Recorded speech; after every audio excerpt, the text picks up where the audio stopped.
This channel does not promote any violent, harmful, or illegal activities. All content provided by this channel is meant for an educational purpose only. School service পরীক্ষায় সেরা সাফল্য মানে oxygen books SSC gateway series. এসএসসির প্রকাশিত অযোগ্য প্রার্থীদের তালিকা, সেই তালিকায় নাম রয়েছে পানিহাটি তৃণমূল বিধায়ক নির্মল ঘোষের পুত্রবধূ শম্পা ঘোষের নাম। লক্ষ্য যখন স্কুল সার্ভিস, সঙ্গে আছে গেটওয়ে সিরিজ, অক্সিজন বুকস। 1806 অর্থাৎ 1806 জন অযোগ্য প্রার্থীর মধ্যে তালিকার 1269 নম্বর নামে রয়েছেন তিনি। নির্মল ঘোষ বর্তমানে বিধানসভার মুখ্য সচেতক হিসেবেও দায়িত্বে আছেন। উত্তর 24 পরগনার নৈহাটির একটি স্কুলে শিক্ষকতা করতেন শম্পা ঘোষ, যার নাম রয়েছে গতকালকে প্রকাশিত হওয়া এসএসসির এই তালিকায়। অনন্ত রয়েছেন সরাসরি আমাদের সঙ্গে। আমি অনন্তর কাছে চলে যাব। অনন্ত, গতকালকের তালিকায় জল করছে পানিহাটির তৃণমূল বিধায়ক নির্মল ঘোষের পুত্রবধূ শম্পা ঘোষের নাম। তুমি এই মুহূর্তে রয়েছো সেখানে, কি ছবি ধরা পড়ছে? তিনি কি বাড়িতে আছেন? দেখো, গতকাল কিন্তু বিকেলেই এই লিস্ট বেরোনোর পরেই আমরা কিন্তু এই মুহূর্তে হাজির হয়েছি নির্মল ঘোষের বাড়ি, অর্থাৎ নির্মল ঘোষের বাড়ি, যে বাড়িতে তার বড় ছেলের পুত্রবধূ শম্পা ঘোষ। সেই শম্পা ঘোষ সেই বাড়িতে থাকেন। সেই নৈহাটি একটি স্কুলে তিনি চাকরি করেন এবং সেই চাকরি যে নৈহাটি স্কুলে করেন সেইখানে যে তার যে তালিকায় নাম বেরিয়েছে সেই নাম অযোগ্য তালিকায় সে রয়েছে। এখন আমরা যোগাযোগ করেছিলাম নির্মল ঘোষের পরিবারের সাথে, তবে তার পরিবার সূত্রে আমরা জানতে পারছি কিছুক্ষণ পরে হয়তো তার বিষয়টা নিয়ে বলবেন। আদৌ কি বলেন কি না বলেন সেটাই এখন দেখার বিষয়। তবে এই নিয়ে কিন্তু রাজনৈতিক মহলে যথেষ্টই জলঘোলা শুরু হয়ে গেছে। তবে এই যে নাম, এই নাম কি, কেন সেই নাম উঠলো, কেন এই শম্পা ঘোষ, অর্থাৎ শম্পা ঘোষ আদৌ কি সেই শম্পা ঘোষ, বা এই শম্পা ঘোষ কি সত্যি কি মুখ্য সচেতক নির্মল ঘোষের পুত্রবধূ, সেটা তাদের পরিবার থেকে মুখ খুললেই কিন্তু সেটা পরিষ্কার হয়ে যাবে যে আদৌ যে লিস্টে শম্পা ঘোষ। তুমি এখন রয়েছো তার বাড়ির সামনে, একবার যদি চেষ্টা করো তাদের সঙ্গে কথা বলার, একবার যদি জানার চেষ্টা করো তাদের প্রতিক্রিয়া কি। দেখো, এই মুহূর্তে আমি এই বাড়িতে আছি, নিচে তারা কেউই থাকেন না, তারা উপরে থাকেন।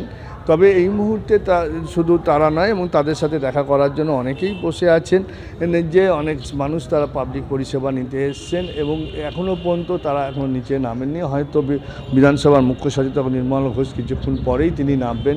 হয়তো তার কাছে বোঝা যাবে স্পষ্ট যে এই শম্পা ঘোষের যে নাম, তার পুত্রবধূ কিনা, অর্থাৎ তার বড় ছেলের ওয়াইফ কিনা, সেটা পুরো স্পষ্ট জানা যাবে। তবে যে রোল নাম্বার উঠে এসেছে শম্পা ঘোষ, নৈহাটিতে কোনো একটি স্কুলে তিনি কাজ করেন। মোস্ট প্রবাবলি যে স্কুলের নাম শোনা যাচ্ছে স্টেশন সংলগ্ন যে মহেন্দ্র স্কুল আছে, সেই স্কুলেরই তিনি শিক্ষকতা করেন। তবে এই ঘটনাতে পরিষ্কার এই লিস্ট বেরোনোর সঙ্গে সঙ্গেই যেমন দলের মধ্যে একটা চাপানোর সৃষ্টি হয়ে যাচ্ছে যে এই তালিকা বেরোনোর পর ঠিক কি প্রতিক্রিয়া দেন তারা, সেদিকে প্রত্যেকের নজর রয়েছে। আদৌ কি তারা কিছু বলবেন নাকি বলবেন না, সেটাই সবথেকে বড় বিষয়। ধন্যবাদ তোমাকে অনন্ত।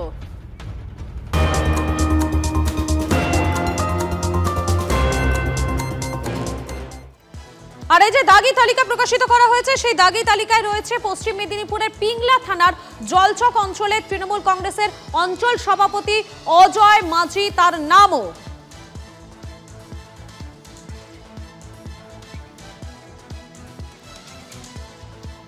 দাগি তালিকায় রয়েছে পশ্চিম মেদিনীপুরের পিংলা থানার জলচক অঞ্চলের তৃণমূল কংগ্রেসের অঞ্চল সভাপতি অজয় মাঝির নামও।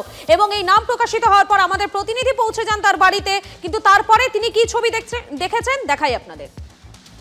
ইতিমধ্যে 1804 জনের যে অযোগ্য শিক্ষকদের তালিকা প্রকাশ করেছে এসএসসি বোর্ড, তাতে কিন্তু যে অজয় মাঝির নাম 39 নম্বরে রয়েছে, সেই তার বাড়িতে আমরা এসেছিলাম এবং তার বাড়িতে তিনি কিন্তু এই মুহূর্তে নেই। বাড়িতে তার বাড়ির থেকে পরিষ্কার জানিয়ে দেওয়া হলো যে তিনি বাড়িতে নেই এবং এই বিষয় নিয়ে কিন্তু বাড়ির লোকজনও কথা বলতে চাইছেন না। এই যে বাড়িটা দেখতে পাচ্ছি, এই বাড়ি, এটাই কিন্তু ওনার বাড়ি এবং সেই জন্যই কিন্তু আমরা তার বাড়িতে এসেছিলাম। পিংলার জলচক এলাকায় তার বাড়িতে এসেছিলাম, তার সাথে কথা বলার চেষ্টা করলাম। ওনার স্ত্রী কিন্তু পরিষ্কার জানিয়ে দিলেন এই বিষয় নিয়ে তারা কোনোভাবেই মুখ খুলতে চাইছেন না। আর অজয়বাবু এই মুহূর্তে বাড়িতে নেই বলেই কিন্তু পরিবারের পক্ষ থেকে জানানো হচ্ছে। পিংলা থেকে ক্যামেরায় সুজয় নায়কের সাথে দেবব্রত সরকার, TV9 বাংলা। আপনারা দেখলেন তার বাড়িতে পৌঁছে গিয়েছিলেন আমাদের প্রতিনিধি, এবং তার বাড়িতে পৌঁছানোর পর কি ছবি ছিল সেই ছবি আপনাদের সামনে তুলে ধরলাম। আমরা পৌঁছে গিয়েছিলাম পিংলার 10 নম্বর জলচক অঞ্চল তৃণমূল কার্যালয়ে, সেখানে দেখা পেয়েছি অজয় মাঝি। কিন্তু তারপরে কি হয়েছে দেখুন। এই নিয়ে আপনারা বাড়িতে গিয়েছিলেন? হ্যাঁ, ওই জন্য শুনুন, ক্যামেরা অন করবেন।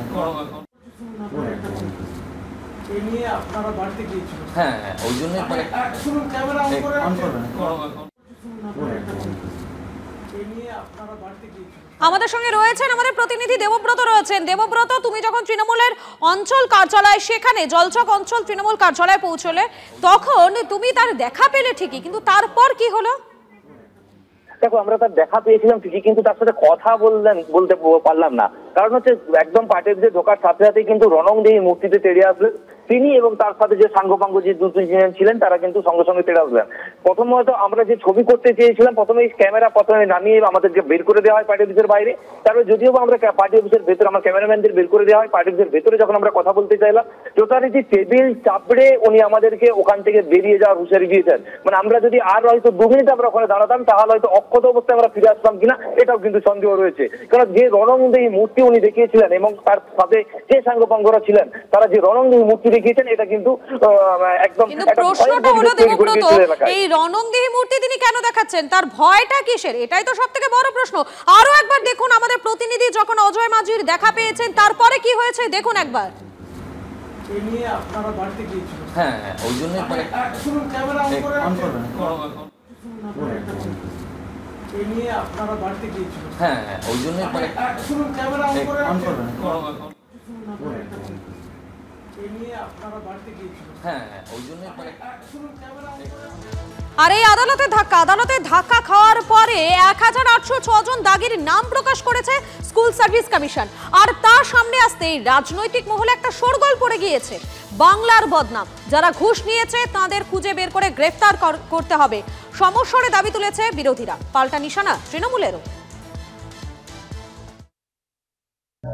যেখানে 8000 লোকের কথা উঠছে, সেখানে 1800 করলে কি করে হবে? সেই 8000 যে নাম, বিশেষ করে যারা যোগ্যরা আন্দোলন করছেন তাদের কাছে যে লিস্ট আছে সেটা নিয়ে ভেরিফিকেশন করা উচিত, সরকারের যে তথ্যের সঙ্গে মিলিয়ে রাখা উচিত, তবে গিয়ে ঠিক হবে। এবং কোর্টের সামনে সেই বিষয়টাই রাখা উচিত যুক্তিসঙ্গত ভাবে। আর এগুলো করে জিনিসটাকে পুরোপুরি এখন অন্ধকারে রাখার চেষ্টা হচ্ছে। আমরা জানি এই 1800 বা 8000 যারা আছেন ফর্জি, যারা টাকা দিয়ে চাকরি পেয়েছে বা টাকা না দিয়েও তারা অবৈধভাবে চাকরি পেয়েছে পরীক্ষা না দিয়ে, তারা টিএমসি নেতার আত্মীয় স্বজন, তার বাড়ির লোক, তাদের পরিচিত, তারা অনেকেই আছে। আর সেটা আমরা জানি এবং তার প্রকাশেও আসছে।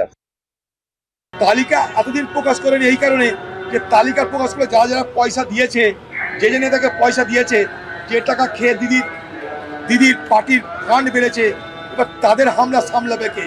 তাই দিদি সময়টা পার করে নিল। হাইকোর্টের এখানে দোষ চাপাবে, সুপ্রিম কোর্টের এখানে দোষ চাপাবে, বলবে চোর ভাইরা আমি তোমাদের বাঁচার চেষ্টা করলাম, দেখো কোর্ট সব গন্ডগোল করে দিল। আগে করলে এর সমস্যা তো হতোই না। শুধু তাই না, এর সমস্যাটা শুনেই তো এই সরকারের জন্য। রাতারাতি শুনতে হচ্ছে আমাদের চাকরি চলে গেল, এর থেকে দুঃসহনীয় আর কি হতে পারে? যোগ্য অযোগ্য না, একদল সরাসরি বামাল ধরা পড়ে গেছে, আর একদল বামাল ধরা পড়েনি। সেই জন্যই কলকাতা হাইকোর্টে বলেছে যারা বামাল ধরা পড়েছে তাদের পুরো বেতনের টাকাটা ফেরত দিতে হবে, আর যারা বামাল ধরা পড়েনি তাদের টাকা ফেরত না দিলেও চলবে। যারা বামাল ধরা পড়েছেন তারা আগামী দিনে পরীক্ষায় বসতে পারবে না, কিন্তু যারা বামাল ধরা পড়েনি তারা পরীক্ষায় বসে তাদের যোগ্যতা মেধার ভিত্তিতে ঠিক হয়ে যদি তারা করতে পারে, শিক্ষক হিসেবে কাজ করবে। তালিকা প্রকাশটা নতুন নয়, এমন একটা হচ্ছে যেন তালিকা প্রকাশ প্রথম হচ্ছে তা নয়। এই তালিকা অনেক আগে হাইকোর্টের অর্ডারে কিন্তু এই তালিকা আপলোড হয়েছিল।